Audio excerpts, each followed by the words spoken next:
We successfully wiped out measles with a vaccine nearly 2 decades ago, but now the tides are taking a dangerous turn. There's been more than 1,200 cases of measles in 2019 in the U.S. alone, and it only takes one person with measles to put countless people at risk. 2019 has seen the greatest number of measles cases reported in the U.S. since 1992. Recent outbreaks in New York and Texas have schools, lawmakers, and parents all on edge. And their concern is well validated because of how extremely contagious the measles virus can be. Now in New York, parents have no choice but to vaccinate their kids or pull them out of school. Measles mania is widespread, and misinformation about the vaccine continues to proliferate. So why, after all these years, does a life-saving vaccine still provoke so much controversy? Dr. Paul OFFIT, a self-proclaimed measles vaccine crusader and author of Deadly Choices, How the Anti-Vaccine Movement Threatens Us All, joins us now via Skype. Welcome to the show, Dr. OFFIT. Thanks so much for being with us. How are you? Thank you.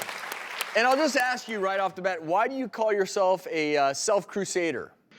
Because I've seen measles. I was in Philadelphia in 1991 when we had an outbreak of measles like no other. We had 1,400 cases in this city in a 3 or 4 month period that was associated with 9 deaths. I've seen what measles can do.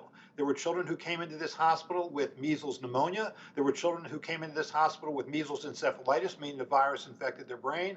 And we had 9 children die of measles. Watch that, and it changes you. Why do you think that over the years there is so much misinformation that has proliferated about vaccines? Why do you think that has gained momentum over the years at times? We've eliminated the memory of measles. People don't know just how sick this virus can make you or how dead it can make you. But I think vaccines are largely a victim of their own success. People aren't compelled by the disease as much anymore. I mean, my children didn't grow up with these diseases. They don't see these diseases today. So for them, vaccines, I think, are a harder sell. And in that situation, then, it's much easier for bad information to proliferate. When patients come to see me, if they are reluctant to vaccinate their children, I say, well, what is it? What is your biggest fear? And in a lot of cases, their biggest fear is that they are going to vaccinate the child, and that is going to lead to autism. Where did that belief come from, and what would you tell those parents? The origin of that belief was a paper that was published in 1998 by a British researcher named Andrew Wakefield, claiming that the combination measles, mumps, rubella, or MMR vaccine caused autism. There have been now 18 studies done in 7 different countries on 3 different continents involving hundreds of thousands of children that show you are at no greater risk of getting autism if you got that vaccine than if you didn't. So I'm not sure what else the public health community can do to respond to that question.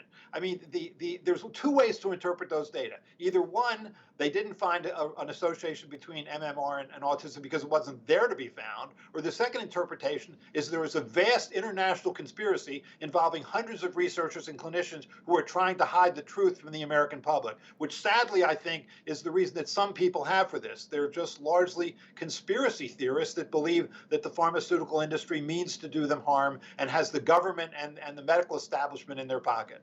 Dr. OFFIT, we see that legislation is appearing in a number of states that are making mandatory vaccination the law. What do you think of that? I think it's great. I think California, by eliminating its philosophical exemption and cracking down on these bogus medical exemptions, has finally stood up for its children.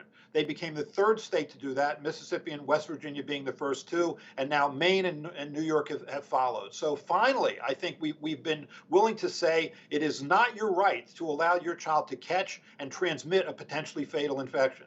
And you're referring in many ways to the herd immunity where, you know, if in a community, all the kids, for instance, at school are vaccinated, then essentially no one in that school is going to be at risk. But I want to ask you about certain exemptions, for instance, religious exemptions. What are your thoughts there? I think it doesn't make sense. I mean, independent of what your religious beliefs are, I think all religions teach us to care about our children, to care about our family, to care about our community. The choice to put your child in harm's way unnecessarily, or those with whom they come in contact with unnecessarily, I think is a profoundly unreligious thing to do. And I think finally you see representatives like Richard Pan in California who have been willing to stand up for California's children, and I applaud him because it was a brave thing to do.